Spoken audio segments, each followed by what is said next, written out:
அந்த நான் சொல்கிறது I am not talking about religion. அதை இன்னைக்கு அதை நான் க்ளோரிஃபை பண்ணுறணும்னு அப்படி எது பேசினாலும் பயமாக இருக்கு. ஆனால் நம்ம பேசிதான் மனசில் இருக்கிறது. நான் ஆன்மீகம் தான் சொல்கிறேன், ஆன்மீக பவர். எந்த மதத்தையும் நான் சொல்லலை. அந்த ஆன்மீகம்ன்றது மதங்களை எல்லாம் கடந்தது. அதுக்கு ஜாதி தெரியாது, மதம் தெரியாது, இனம் தெரியாது. ஆன்மீகம் ஸ்பிரிச்சுவல். அதனால நான் தப்பாக எடுத்துக்காதீங்க யாரும். மதங்களை எல்லாம் கடந்தது ஆன்மீகம், கடவுளை கடந்தது. இன்னும் சொல்லப்போனா பெரியாரை நான் சொல்லுவேன்,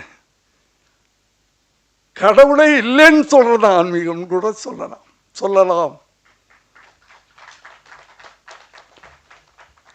ஏன்னா நல்ல உணர்வு தான் இறைவன், நல்ல மனசு தான் இறைவன், நல்லது நம்ம செஞ்சோம்னா நம்ம இறைவன்.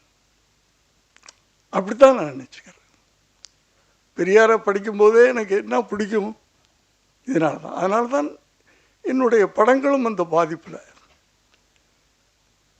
இன்னொரு இடமும் பார்த்தேன் நான், சினிமா வெறும் என்டர்டெயின்மெண்ட்டாக எடுத்துக்காதீங்க. வளர்கின்ற இளம் தலைமுறையை நான் கேட்டுக்கிறேன், இங்கேருந்து உருவாகி போகிறீங்க நீங்கள். அது வெறும் என்டர்டெயின்மெண்ட்டாக மட்டும் இருக்கக்கூடாது. உன்னால் இந்த சமுதாயத்துக்கு ஏதாவது ஒன்று சொல்லுப்பா. 2 மணி நேரம் படத்தில், 2.5 மணி நேரம் படத்தில் 2.25 மணி நேரம் நீ என்டர்டெய்னிங் சொல்லு. அந்த கடைசி 10 நிமிஷத்தில் ஏதாவது ஒன்று நாட்டுக்கு அது நல்ல விஷயங்கள், அது அரசியலாக இருக்கட்டும், சமூகமாக இருக்கட்டும், மதமாக இருக்கட்டும், எதுவாக இருக்கட்டும், நல்ல விஷயங்கள் சொல்லுங்கள். ஏன்னா சினிமா மாதிரி ஒரு பவர்ஃபுல்லான மீடியா கிடையவே கிடையாது.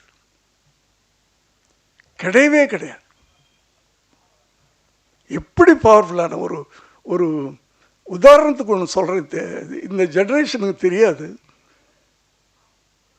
நமக்குள்ள ஒரு சோஷியல் கான்சியஸ், சமூக அக்கறை. நான் எந்த கட்சியும் கிடையாது இன்னைக்கு வரைக்கும். இப்போ வேணா இருக்கலாம், ஒரு கட்சியில் சேர்ந்துட்டேன் நான்.